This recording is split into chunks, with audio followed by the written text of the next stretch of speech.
Hello, this is Selwyn Seyfu Hinds, writer, creator, and executive producer of Washington Black, which comes your way this week on July 23rd on Hulu and Disney Plus. And Curb Heritage has pulled me out of my writing office here to answer some questions about the show, and I hope you all check it out. It's a wonderful show that centers Caribbean characters, and it is written by a writer from the Caribbean, so this is quite appropriate.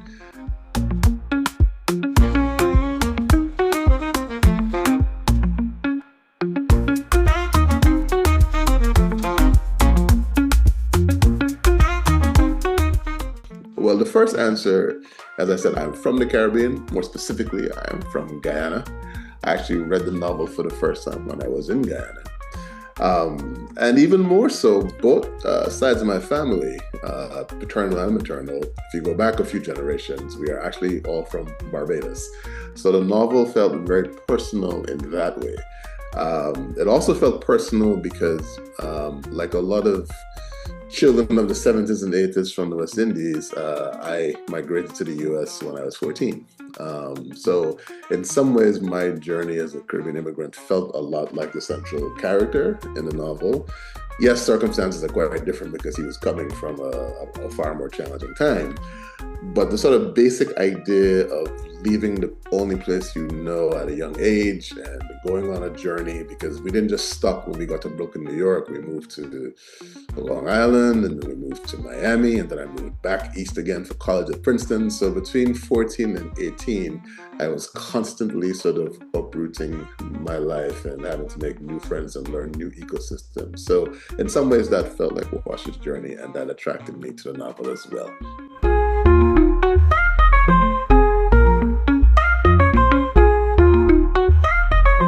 In terms of how I approached translating that amazing, rich story Essie wrote into something visual, for me as a writer, everything starts with emotion, right? And how do I tell emotion on the screen? How do I show emotion on the screen? And for Washington Black, that was accomplished in a few different ways. First, thinking about the production design, what the show would look like. The novel had this amazing device called a cloud cutter, which I then wanted to expand into a larger world that had a bit of future science, had a bit of steampunk to it. You know, a very vital visual a world that was also a bit surrealist as well. Part of the translation also involved all these rich locations that we shot at and we went to, and also the costuming. So when you put it all together, the idea was that you can feel the story's ambition and the character's ambition and the story's focus on hope and joy and moving forward in this visual language that we established.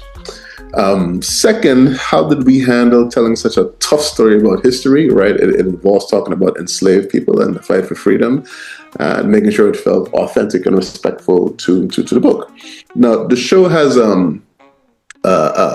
less of a focus on the plantation life per se than the book does. We're not on Fate Plantation for as long. We really use that the slingshot to catapult our character forward into his journey of hope and optimism. But I think one of the things that we do when we are on that sugar plantation is we are focusing on the people's internal life, right? I wanted you to see an emotional life that maybe you have not seen before. There's a beautiful scene in the first episode where one of the enslaved characters has taken his own life because that is the path that he sees as the way to get home. And we show his community around him praying. That's something that I hadn't seen before, something that felt important to do. So we were getting under the skin and looking within.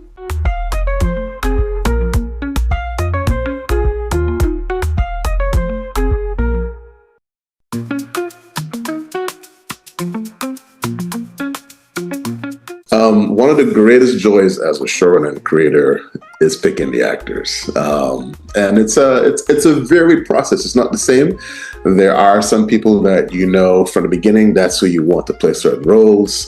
For instance, Mr. Wilde, the senior, Titch's father, knew from the beginning, I was like, that has to be Charles Dance, right? He's like the scariest English actor I know, who feels so intimidating, and he feels like the very face of British imperialism at the time. So that was very, very obvious to us. On the total opposite side, you have both of the actors who play Wash as a boy and as a young man, who we knew would likely be discoveries and who we discovered after many, many months and many hundreds, if not thousands, of auditions. We auditioned actors here in the US, in the Caribbean, in the UK, in West Africa. We genuinely looked all over the world to find those two actors. And then we found both of them at the end of the process out of the UK. And the reason that they both got the job, and is one that you see in the show, both Eddie Karanja, who plays young Wash, and Ernest Kingston Jr., who plays older Wash, have a kind of openness and truth and authenticity, and just there's something beautiful about their eyes, right? And you find yourself as a viewer getting lost in the emotion that they carry in their eyes. And it sounds easy, but it's not to do. And they're both able to summon that, to tell you an entire story, because for this character, he has to, right? Especially when he's younger, he's often in context where he cannot say everything he feels with his voice. He has to say it with his body. He has to say it with his eyes. He has to say it with his emotion, enough for you to feel it as a viewer. So that's a great sense of how we hired the actors. The settings come right from the novel, right? So we knew that in terms of story, we would be in Barbados, we would be on a pirate ship in the Caribbean Sea, we would be in Virginia, we would be in Canada, we would be in London, we would be in Morocco. Where the story ends in West Africa is something that we invented, but it still comes out of the book, because even in the book, Essie articulates where Kit is from. So we all thought it would be poetic in terms of closing the narrative to have Wash go back to where his mother came from. That's one of the inventions that we made. And I think the biggest choice that we made there was just to really be authentic and to really be true. And that's part of why the production took the length of time it did, because we had to go around the world, right? Now, as in, when you're shooting, you don't always go to the literal places. You go to countries that can double for them. So we didn't go to the Arctic, but we went to Iceland, and we shot the Arctic scenes in the Iceland.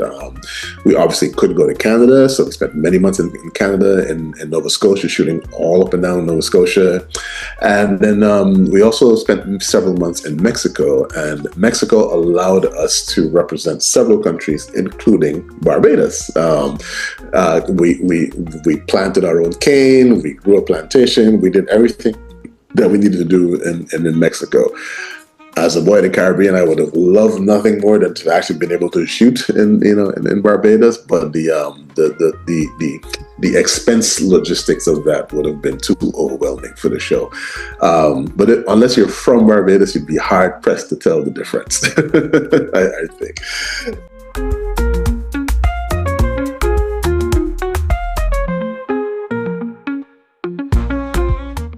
Certainly so.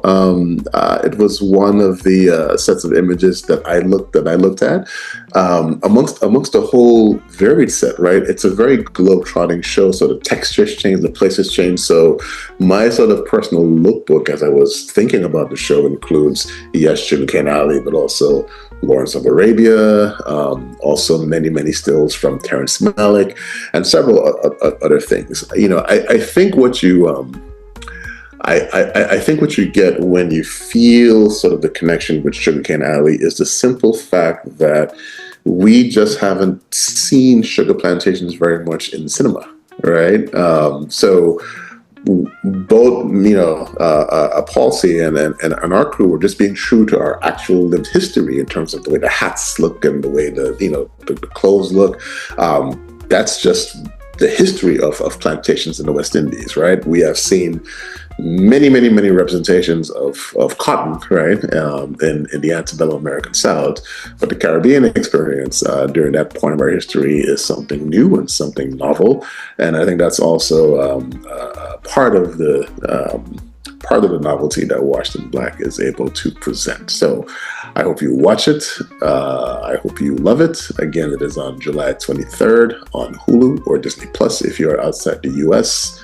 And find your wings like Wash does and dream. It is time to fly.